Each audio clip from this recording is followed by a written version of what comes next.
I'm going to share with you a little adventure I had as a kid in Legend of Zelda: Link to the Past using a game Genie code that allows you to walk through walls vertically in the overworld.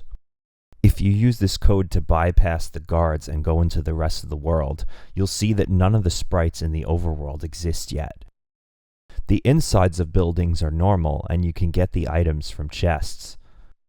You can open the floodgate inside, but the heart piece outside won't appear. You can get the ice rod. But what really makes this interesting is if you progress far enough to go to the Dark World. Go to the first dungeon, get the bow, beat the boss, get the Pegasus boots from Sarashalalar, go to the second dungeon, which you can go into without the Book of Medora, get the key, get the power glove, and use it to open the portal into the Dark World. And what you'll find is all the sprites from the Light World. They're all glitched, but they function normally. You can get the bottle from the salesman in the town. You can scare away the girl, but if you go into the house, it's actually the Dark World building. Now, if you really want to see something crazy, go into the Dark Forest and go into the dungeon.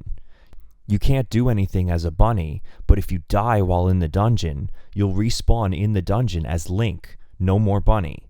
You can even go outside in the forest and still be Link, so you can get the big key, get the fire rod, kill the boss, and get the crystal. But then when you leave, all the Light World sprites are in the Dark Forest. You can get the mushroom, and then go outside.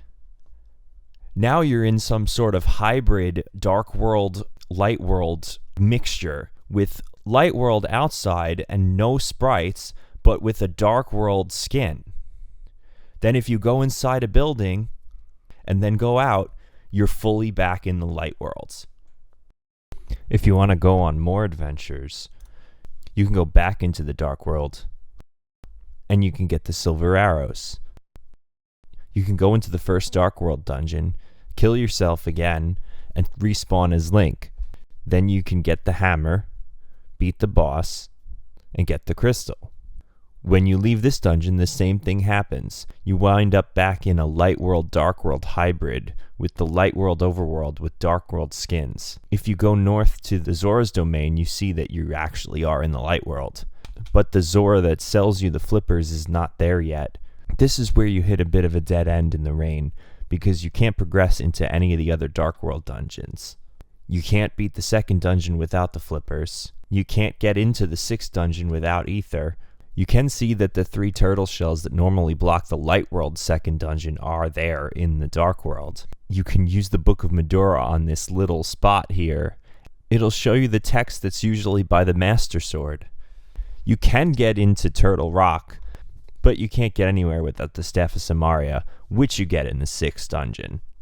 For some reason, you can't open the 4th dungeon at all, but if you walk through the wall, something weird happens.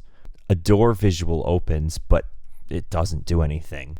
You can get into Ganon's tower, but you can't get anywhere without the Staff of Samaria or the hook shot. You can give the witch the mushroom in the Dark World and then go back into the Light World to get the magic powder. Then you can use the magic powder to get your magic doubled. You can get the magic mirror from the old man and see how strange the rainy mountain looks. It looks even stranger in the Dark World. There's the heart piece that's normally in the Light World. You can get the moon pearl, kill Moldorm, get the 3rd pendant, then go back and get the 2nd pendant, and go try to get the Master Sword. There's this weird glitched enemy there. And then no Master Sword. It's not there. You can't even talk to the pedestal. There is still a way to progress without rescuing Zelda from the castle, but it will end the rain. Get the magic cape, and then use the magic cape to get into the top of the castle, where you can find Aghanim and he'll send Zelda into the Dark World.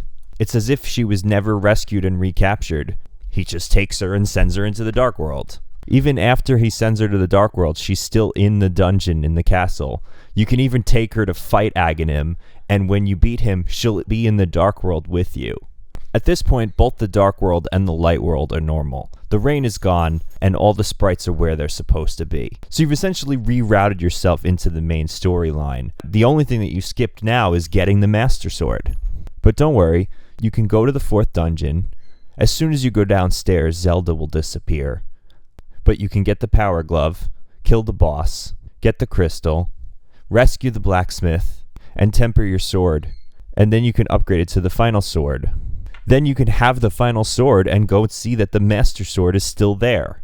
If you pick it up, it'll actually downgrade your sword back to the master sword. And Zelda will still call for help even though she's long gone. But don't worry, you can temper the sword again and upgrade it again. Another interesting little thing is if you go and get the master sword with Zelda, she'll just disappear and then call for help. That's pretty much it for the shenanigans you can do with this code. At this point, you basically just go back and beat the rest of the dungeons and finish the game. I hope you enjoyed this little adventure. I had a lot of fun discovering all these glitches as a kid, and I just wanted to share it with everybody. Until next time.